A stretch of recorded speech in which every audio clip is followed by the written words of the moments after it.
Hello, I'm Simon Toefield, creator of Simon's Cat, and this is the director's commentary for Teddy's Tale. That's actually the back of my old house where I used to live. Always draw what you know, that's my little tip. Who's in the box? Now this comes from the idea of the long-standing gag, really, that the cats go out every day. You don't know where they've gone, but they're always having their little adventures, and whenever they come back, they're never hungry. So this was the idea that the cat is going from neighbour to neighbour, and he's got different ways of getting food. So here he's pulling the heartstrings of a kindly old lady. Oh, well, he's not alone. And here he's just being an opportunist, looking out for any little scrap bit that someone's left behind. This dog is actually based on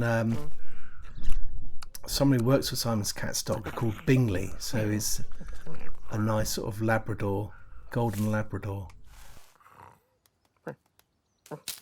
This garden is owned by Mr. Potts, the grumpy gardener, who hates Simon's Cat because he's always making a mess of his garden.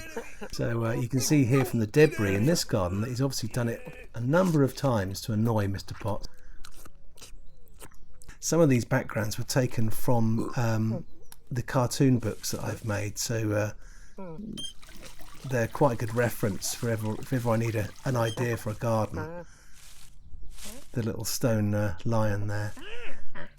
The books are very handy for putting little one-liners and little gags in the film. Constant source of material.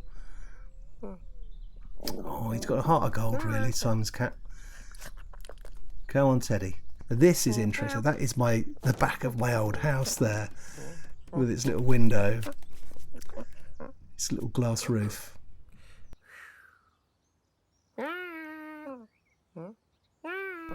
Simon's Cat's teaching him how to ask for food.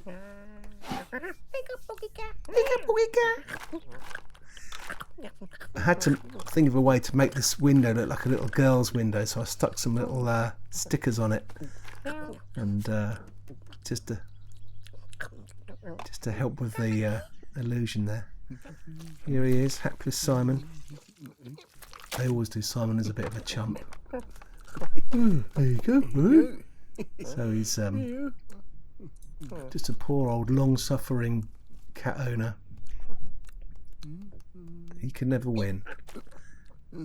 See, the cat's already eaten a lot, so he's not that hungry. Next day, he's off again. He's going to do the rounds all over again. Now, he's Teddy. This is the first time you see him properly. We did make a film about Teddy, and it went down so well that we thought it'd be really nice to do like a kind of an origin story of Teddy. Now, he's based on my real cat called Teddy, and he was found in a box by a dog walker. So this is a kind of a little homage to that, really, that poor old Teddy lived in a box. He's made the box his home, though, in this version. It's one of my favourite characters who lives in there, a little kleptomaniac hedgehog. So here's the cat trying to sell Teddy, trying to make him look very presentable. So I like to do all the voices for these characters, and the various ladies is basically me putting on voices, and we normally turn it up an octave or two when we do the sound.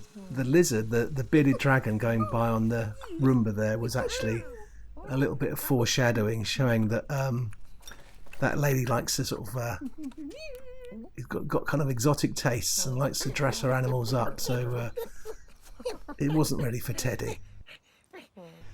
He didn't like it in there very much.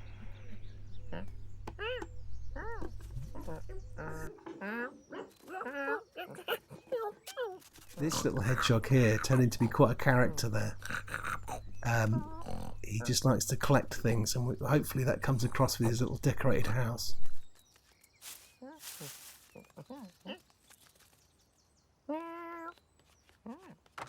this could be my house here. And my 6 cats now. To keep the animation down, to keep the costs down for the animation, which you've always got to be aware of when you're making these films, we just made the eyes move. So there's a lot of cats there, but all they do is blink really and look. So Teddy's quite a shy cat. He doesn't really like a lot of noise and fuss.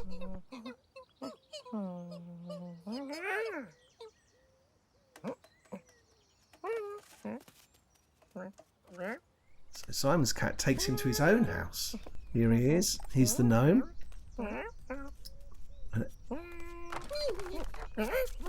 And after his last experience with the kittens, that's it. He's out of there.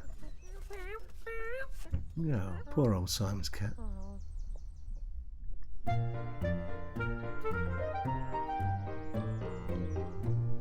So the 3rd day.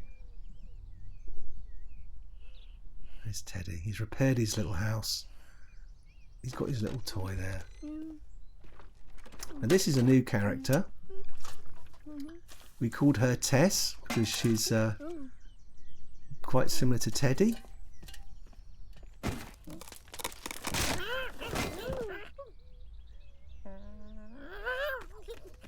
He has to remember the lessons that Simon's cat taught him, how to beg for food.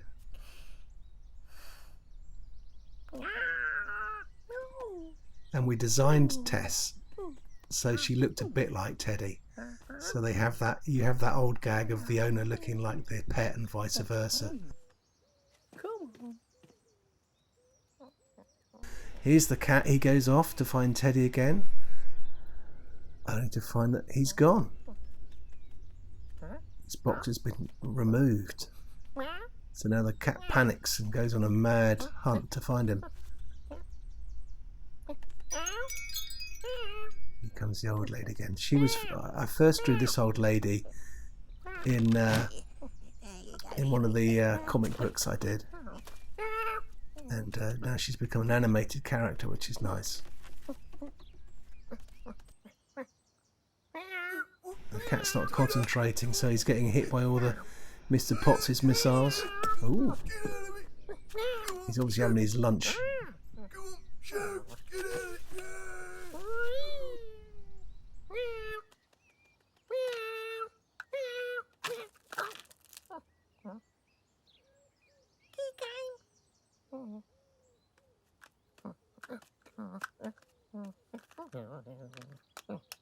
I just love the fact that this little hedgehog has just collected things over the years that he finds.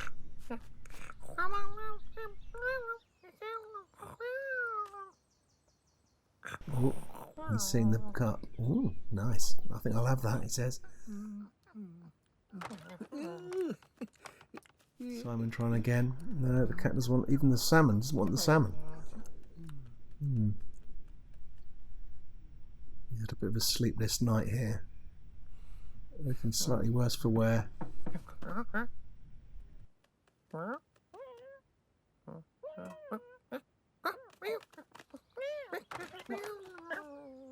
Teddy's a very, actually, in the real life, Teddy's a very soft, old, lovable old bear.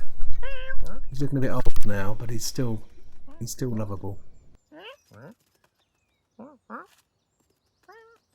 This is based on an animation director's house called Rachel, who works for Simon's Cat, and she designed this back garden. There you go.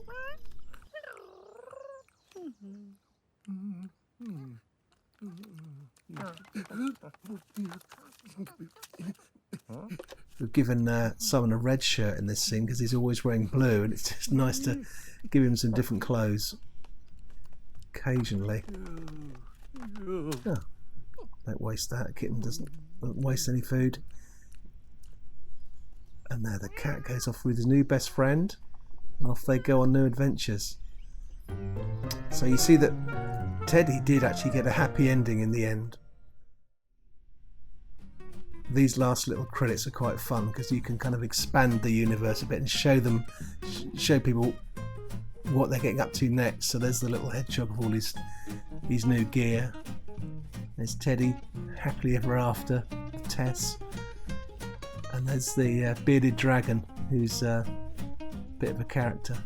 So I hope you enjoyed the little talk through, and it was nice to do a film about Teddy.